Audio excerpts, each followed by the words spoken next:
E o São Paulo que veio com o mesmo time, apenas com alguma alteração, estava no centro do campo. Então era Rojas e Pablo o ataque, isso foi no jogo passado, sábado, agora. Goleiro em linha de 3 a mesma, laterais, a diferença, Rodrigo Nestor mantido. No jogo de sábado contra o São Caetano era Daniel Alves ao lado do Nestor e Igor Gomes, é uma equipe mais ofensiva. Hoje ele ele traz o Luan para o time, então ele entendeu a necessidade diante do Bragantino porque estudou o adversário, entendeu ser uma equipe mais forte. E aí deixou o Daniel entre essa linha e os atacantes. Assim, não foi um primor, essas mudanças e qualquer variação a partir desse calendário que ele estou, sábado, segunda-feira, quarta, sexta, ela vai se dar na conversa e, sobretudo, na troca de peças. Você tira um jogador, coloca o outro e vê como a engrenagem funciona. Então isso é terrível, porque você não vai desenvolver nada, você não vai trabalhar nada. Você vai pôr no jogo e ver o que acontece. E no próximo, eu acredito que ele vai promover algumas boas mudanças e é capaz da equipe ficar muito interessante. Porque aí ele tem clássico na sexta, Benítez, né, Calçado? Exato. Ele pode ter o Éder, ele pode ter o Benítez. Sim, acho que o futuro de São Paulo também passa por aí. Mas, diante disso, o perfeito dele, para mim, está aí. O perfeito dele não é, que grande exibição fantástica. E o Bragantino não jogou bem como a gente poderia esperar. Hoje não foi o grande jogo.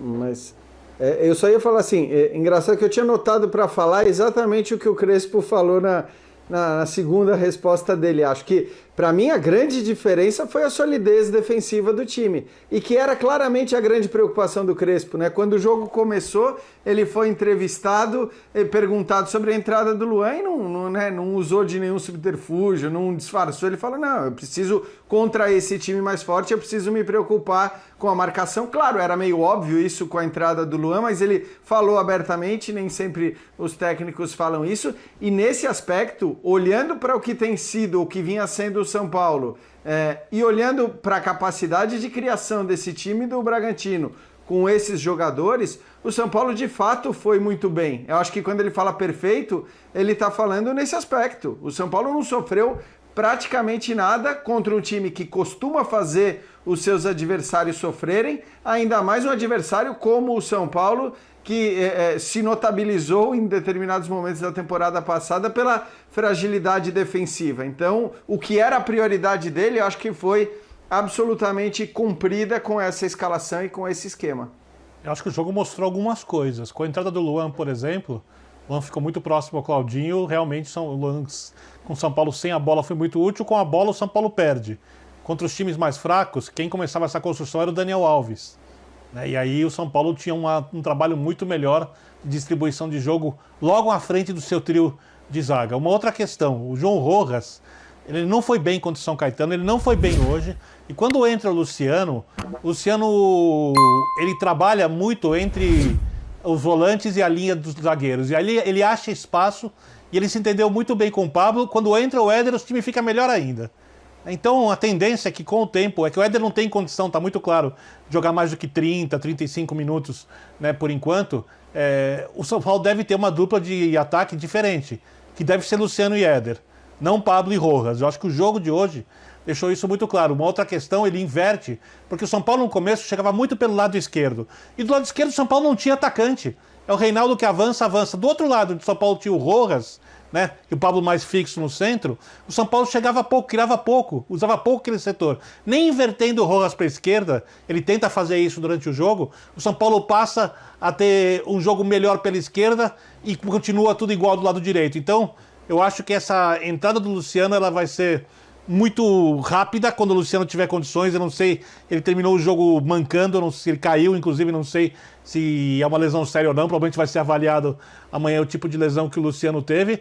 E hoje, quando ele tira, né, contra um time que poderia criar mais e poderia pressionar o Nestor, porque o Nestor cansou, ele que havia colocado um minuto antes o Daniel Alves na lateral direita, ao invés de ele colocar o Benítez, ele coloca o Galeano, que é um atacante da categoria de base lateral esquerda, da lateral direita, e volta com o Daniel Alves pro meio. Ou seja, ele não olha pro Benítez como um jogador com muita capacidade de marcação. Então o Benítez passa a ser um atleta que ele vai usar em algumas circunstâncias de jogo, ou quem sabe até com um segundo homem de frente, dependendo da partida. E uma outra coisa curiosa, ele começa, como diz Calçade, com uma linha de 3 e termina num 4-4-2, como ele fazia com Defesa e Justiça. Ou seja, para um jogo treino de estadual contra um time de alto nível, e o treino também serve para o Bragantino contra o São Paulo, acho que as coisas funcionaram muito bem.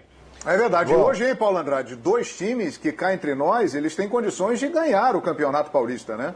São 2 candidatos ao título do Paulistão. Então, realmente, é um resultado expressivo da forma que aconteceu para a equipe do Crespo no Morumbi. Agora, 2 pontos importantes na minha avaliação. O primeiro, o Crespo, ele já está falando um bom português, hein? Pouquíssima coisa de portunhol ali. Ou seja, mostra a dedicação, o nível de profissionalismo, o envolvimento com o projeto, a vontade que ele tem de dar certo. Ele quer se adaptar à cultura do país, ao clube onde ele está. Muito legal. Por exemplo, o Sampaoli, tão exaltado aqui, que fez bons trabalhos no futebol brasileiro, passou por aqui e saiu sem falar bom dia. Ele falava buenos dias. Então, isso é muito interessante. E outro ponto, ele chegou agora aqui. O nosso calendário sempre teve um volume de jogos muito maior do que o de outros países. Imagine agora com pandemia, com o Campeonato Paulista parado 30 dias, jogos de 2 em 2 dias. E ele não reclama.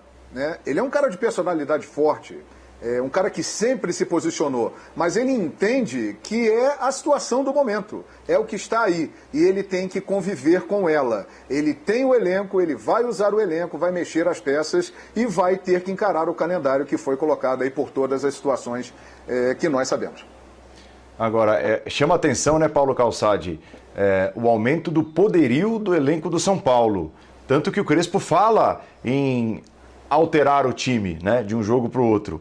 Eu me lembro que em determinados momentos do ano passado, quando o São Paulo ameaçava perder a liderança do campeonato, a distância confortável até que tinha para os seus rivais na disputa pelo título, a gente colocava em questão aqui, em conversas, os jogadores que não iam bem. E muitos de nós, ou alguns de nós, diziam, mas não tem alguém com a mesma capacidade, nem perto disso para pôr no lugar. Me parece que isso vai ser um pouco diferente no ano do São Paulo, né? Agora ele parece ter o Crespo, no ano passado era o Fernando Diniz, mas agora o Crespo parece ter jogadores mais ou menos do mesmo nível, até para pensar nesse tipo de variação, e algumas delas foram citadas pelo Vitor Birner num jogo só, dentro de um jogo só, que foi disputado hoje à noite.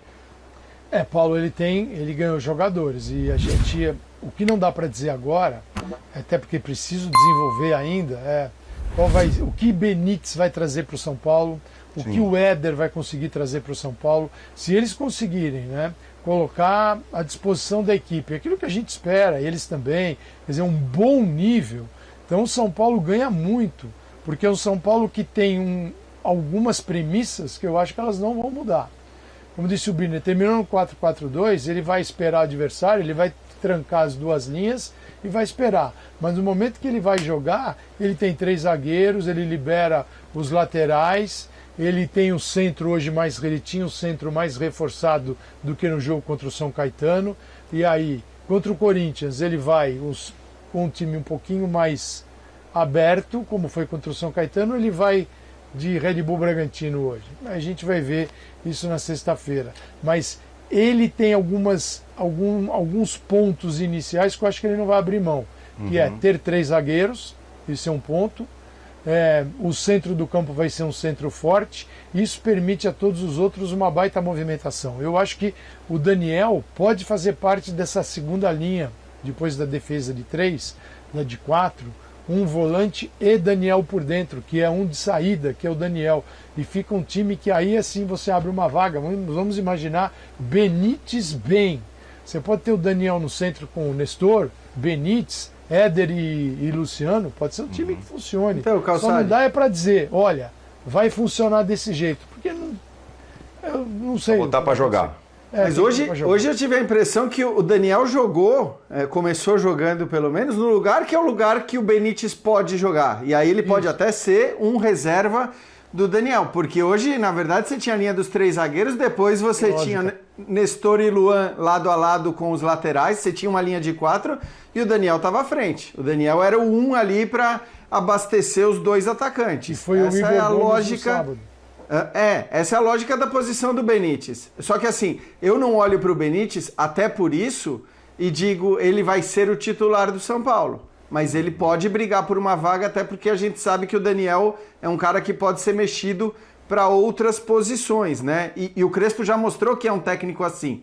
Então, quando ele diz contra o Bragantino eu vou botar o Luan porque o Bragantino é mais forte, já é a indicação de que ele não é aquele técnico que vai escolher os 11 e jogar sempre com os mesmos 11 contra o time mais forte. Só que eu olho para o banco de reservas do São Paulo hoje e vejo, para mim, 3 titulares indiscutíveis, né, que são Miranda, e estou de acordo com o Birner, eu acho que a dupla de ataque vai ser Luciano e Éder. O Orejuela, que não foi nem inscrito, é um cara que pode ocupar a posição na lateral direita. Vai então, jogar.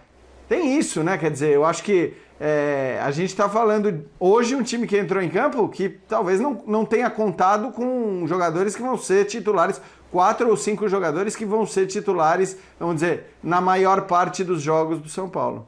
Vamos aos palpites? Até a gente conversava fora do ar e o papo era o seguinte, hoje nós temos programa para pelo menos 1h30 de conversa. Passou rápido, chegou a hora dos palpites. Vamos lá.